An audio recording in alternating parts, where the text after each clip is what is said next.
David Beckham, the most recognised footballer on the planet, has played for some of the world's most successful clubs and has captained his national team through several World Cup campaigns.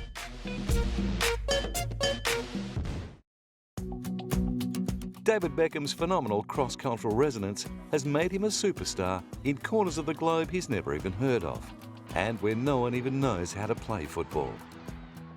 The son of a kitchen fitter and hairdresser, David Robert Joseph Beckham was born on May 2, 1975, in the high-density suburban area of Leytonstone, London. At a young age, he and his family moved to Chingford, where David attended the Chase Lane Primary School and spent much of his childhood practicing his skills at Ridgeway Park. The son of two fanatical Manchester United supporters, Beck's love for football was entrenched at an early age. And although his young heart was set on playing at Old Trafford, it was the Tottenham Hotspurs who first recognised his prodigious talent. After a few years at Tottenham, Beck's dream came true when Manchester United signed him as a trainee on July 8, 1991. At just 16 years old, neither he or the fans had any idea of what lay in store. With ageing warriors holding the regular spots on the team, it wasn't until the 1995-96 season that he finally started seeing some regular Premier League action. By that time, Old Trafford was seeing a change of the guard, and David and his younger teammates were dubbed Fergie's fledglings by the media. It wasn't long before Becks and the boys had the press eating out of their hands.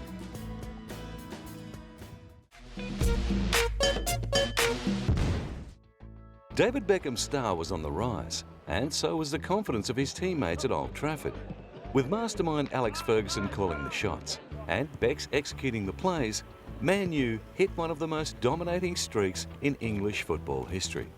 Between 1995 and 2003, they won 6 out of 8 Premier League titles. Although things on the pitch were going to plan, off-field, rumours of tension between David and Sir Alex gathered momentum, including whispers of a locker room incident where a stray boot connected with Beckham's head moments after parting with Sir Alex's right foot. In the end, they both agreed a transfer would be the best solution, and Becks headed for the warm Mediterranean sun of Madrid. Joining Real Madrid is a dream come true. Gracias. A la Madrid.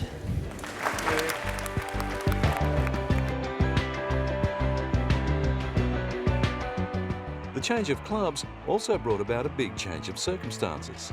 La Liga presented Becks with new challenges he was looking forward to meeting. It's going to be an amazing experience because the only time I've run out onto a football pitch is either with England or with Manchester United, so running out for Real Madrid with these sort of players and this team and in front of that, 90,000 fans is going to be an amazing experience. Having cost their club around €35 million, the Real Madrid fans were keen to see results from Becks and his famous right foot. They didn't have to wait long. In fact, he scored 3 minutes into his La Liga debut. And although Real finished the season in 4th place, the fans couldn't be happier with their new recruit, as Beckham found the back of the net 5 times in his first 16 games. That year, he also claimed his first silverware with the club, winning the Supercopa de España. However, the run of good form ended there. With the likes of Zinedine Zidane, Luis Figo and Ronaldo playing alongside him, Real's team of champions was less than the sum of its parts and struggled to match expectations. In 2006-2007, after 3 seasons of trophyless football, Real finally broke the drought and won the La Liga title. The victory was bittersweet for Becks, as the close of the 2006-2007 season coincided with his transfer from Madrid. On January 11, 2007, it was announced that David Beckham would be heading to the land of the free to play for Major League Soccer's LA Galaxy. As the famous midfielder was out of contract, the Galaxy picked him up for a steal and paid no transfer fee. On July 13th, Becks was officially unveiled as a Galaxy player. and after debuting 8 days later, he spent 6 weeks of his first season on the sidelines with a knee injury.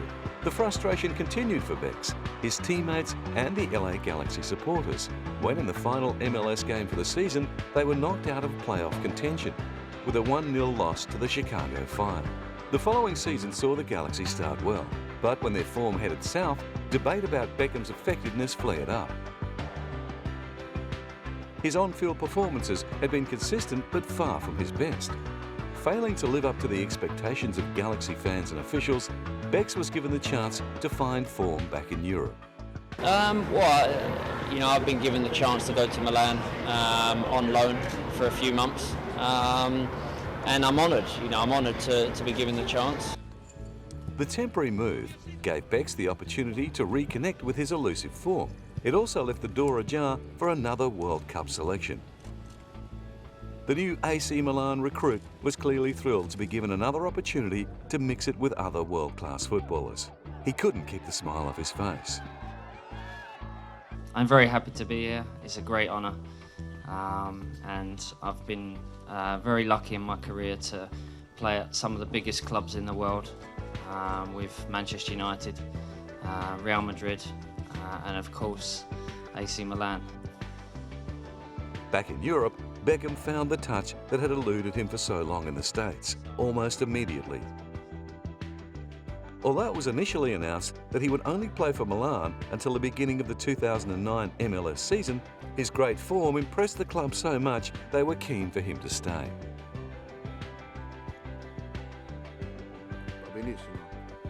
If Beckham decided to stay with us, we would all be happy. But the contract is very clear, and knowing Beckham's seriousness, I think he'll respect it. But if things change, we'll be very happy for him to stay. On returning to LA, Becks was met with disgruntled Galaxy supporters. The same fans that had welcomed him in 2006 showered him with boos. It's sometimes nice to get the boos. It gives you some inspiration, and especially when we play like we did and we win like we did. The boos, they start to go away after a while. Although the fans weren't happy with the loan, it no doubt helped Beckham's game. In his third year at the club, LA had their best season, and upon his return, they jumped from third to first in the Western Conference and went on to win. To many fans' disgust, Becks was once again loaned to AC Milan for 2010. With a career that has spanned close to 2 decades, David Beckham has accrued 619 games across 5 clubs. Of his 116 goals, he scored 87 for Manchester United.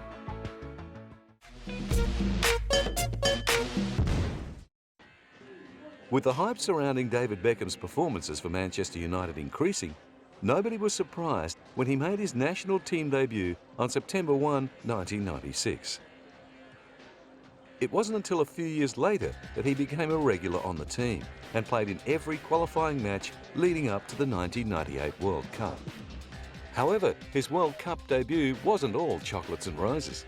The future England captain received a red card in England's second clash with Argentina. Although it didn't cost England the goal, many supporters chose to make him the scapegoat for England's early elimination. 4 years down the track, both Becks and the fans had moved on, and he was keen to make amends.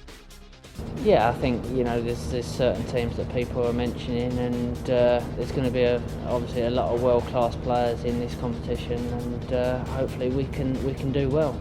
The 2002 World Cup was a happier experience for Beckham. Not only did he captain the side to the quarter-finals, he played some great football himself. The crafty midfielder then set his sights on Euro 2004. Unfortunately, it would be a tournament he would rather forget, but this time he had nobody to blame but himself. England found themselves eliminated from the competition in the quarter-finals via a penalty shootout against Portugal. Beckham missed his penalty kick and the Three Lions lost 6-5 on penalties. In the lead-up to the 2006 World Cup, Becks set about regaining some form and silencing the demons that had haunted him in international tournaments. England's captain needed to be at his best to have any chance of taking home the cup. And although form had been eluding him at Real Madrid, with so much at stake, Becks and the fans were confident he could bring his A game to Germany. We will win the World Cup in 2006. Come on, England! Come on, England! Come on, England! Come on, England! Germany 2006 started well for both England and their captain. After playing a part in their opening goal for the tournament, he set up 2 more the following game and was named man of the match. However, they were once again eliminated in the quarter-finals by Portugal. With a new era dawning at England under the guidance of Steve McLaren, an emotional Becks stepped down as captain and handed over the armband. Shortly afterwards, he was dropped completely from the team by McLaren. No, I think it's hard at the moment because I spent 11 years playing for England, and it's always tough when I'm watching England games and I'm not involved. But I've been honoured to have been able to put the shirt on for 11 years and 94 caps and 6 years as captain. So I've been honoured to do that, and I want to carry on doing that, and that's why I've not retired as an England player, and I won't retire. So. You never know what the future holds, but the future is in these kids. After 9 months away from international duties, Becks was recalled to the national side and in no time was setting up goals for his teammates. In his second game back, he set up 2 world-class assists for Michael Owen and Peter Crouch, helping England on their way to a 3-0 victory against Estonia. My career's sort of been ups and downs, and when I've had highs, they've been extreme highs, and when I've had lows, they've been extreme lows. So, that's part of my career and part of my life, and it's part of many players' lives these days. But I'll be very proud to hopefully reach that 100 cap and also get it out of the way, because everybody's been talking about it for so long. It'd be good to get it and then move on, hopefully. Now in his mid-30s, Becks' international future is under constant re-evaluation. Since receiving his 100th cap in 2008, he has set his sights on being selected for another FIFA World Cup. Although it was initially thought the new England manager Fabio Capello would not include Becks in his World Cup squad, recent form and comments made by Capello suggest otherwise.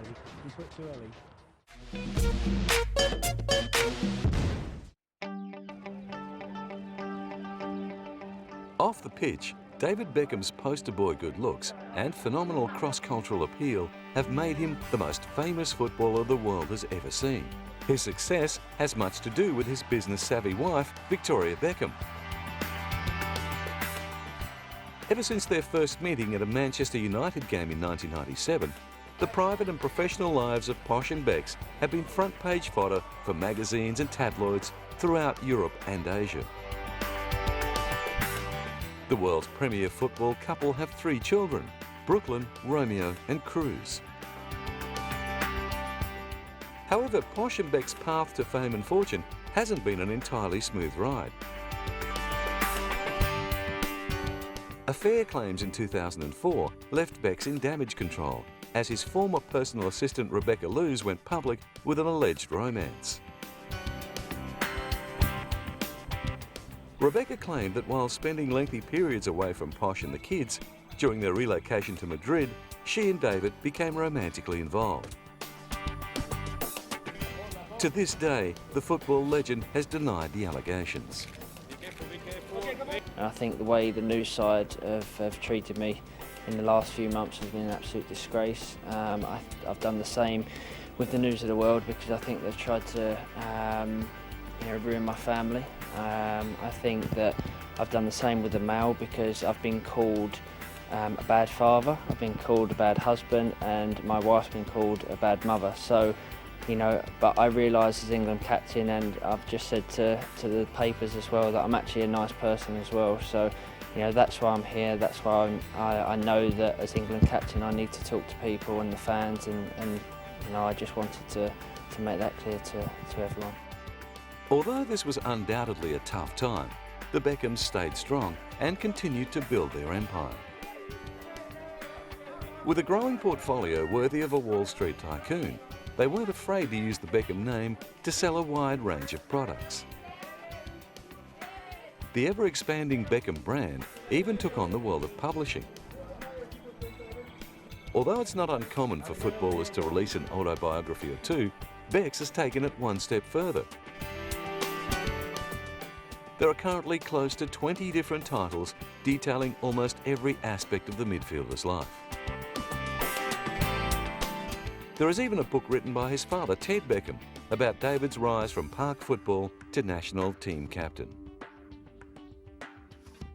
Ever grateful for his boyhood opportunity to train at the Bobby Charlton Soccer School, Beck's belief in the positive power of football led to the establishment of the David Beckham Academies. Becks believes that the academies are not only about football, but also about having fun. Every sporting arena, I think, is important for kids. You know, firstly to get them off the streets, because there's a lot of distractions out there in life, and you know, to have something like this, you know, I've always said that this academy is not just about the elitism. It's not about finding the new great players. If it does that, and if it gives the chance for kids to come down and improve their skills and become professional footballers, then great. But for me, the most important thing is the kids come down, they have fun, they enjoy themselves, they learn different things in this academy, because this academy is different from other academies, from other soccer schools out there. Thanks to the success of the UK Academy, it wasn't long before he launched another in the US. Every time someone says to me, what do you want to do when you finish playing football? Soccer, sorry. And I said to train kids to be part of Soccer Academy and to have my own Soccer Academy. That was a dream. In early 2008, he travelled to Brazil to announce his intention to open a third academy. He hopes that in years to come, he can start academies in other areas of the world and ultimately open doors for young footballers that may have remained closed.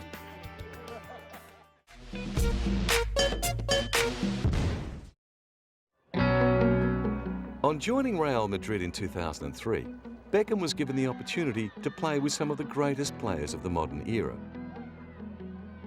Players that I admire, play with, so you know, to have them players and to look up to players like that, you know, like Ronaldo, Zidane, Figo, Roberto Carlos, Raúl, you know, to have them all in the same team as you, you know, you can't ask for better than that. But as I said, you know, I played for Man United for a long time, and I had a lot of players in that team that I respect, and you know, having Roy Keane as a captain was a big plus for everyone, and still is for Manchester United.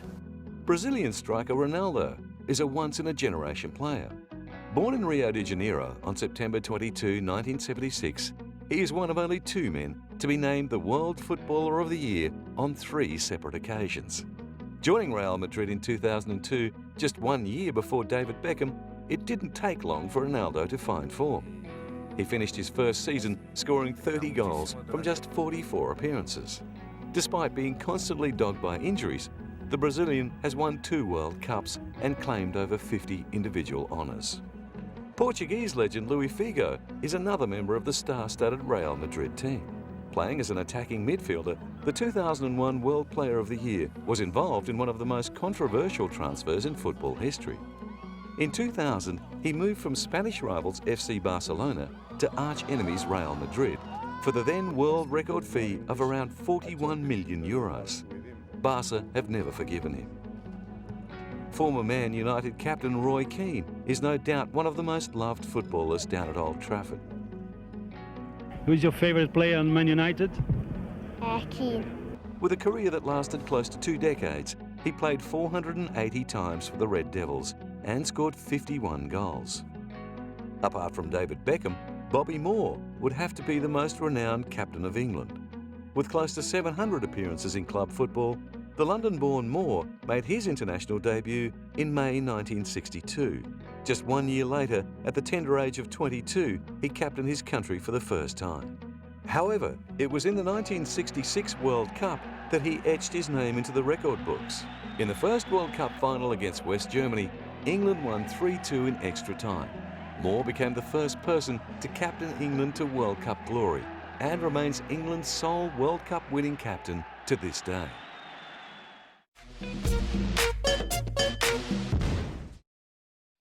With his football career drawing to a close, these days Becks is more likely to be perceived as a businessman, fashion icon, heartthrob, charity campaigner and father who occasionally plays football. His forever-changing hairstyles have not only sold magazines, but also caught the imagination of the public, who try to keep up with and mimic Beck's style. This Becksteria has his sponsors doing cartwheels. Adidas, one of his major sponsors, have enjoyed quite a prosperous relationship with the heartthrob for many years.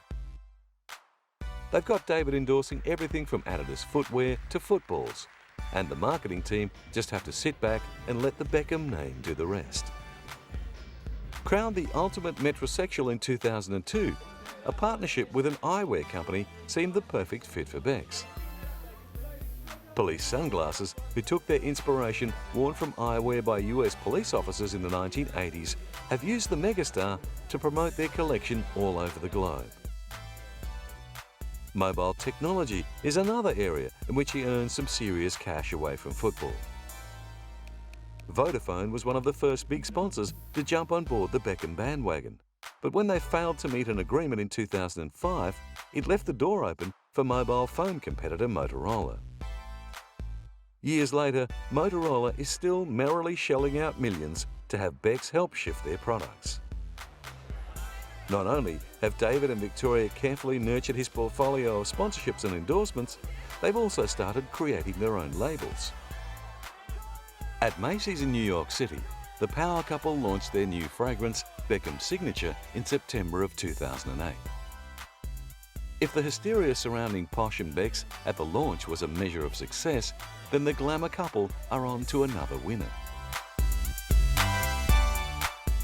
With huge sponsors like Adidas and Pepsi on his side, David's earning capacity is enormous, pulling around €16.5 million yearly.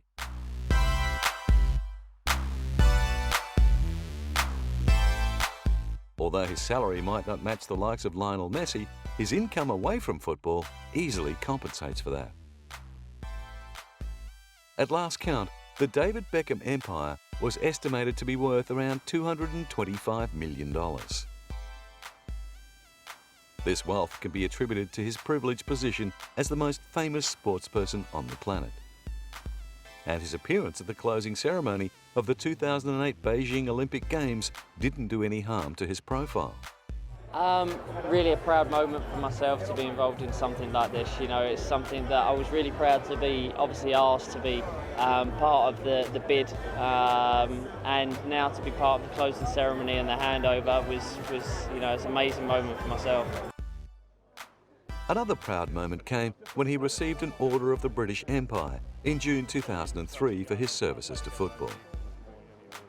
The prestigious honour gave a much-needed boost to the midfielder, who was in the midst of a transfer from Manchester United.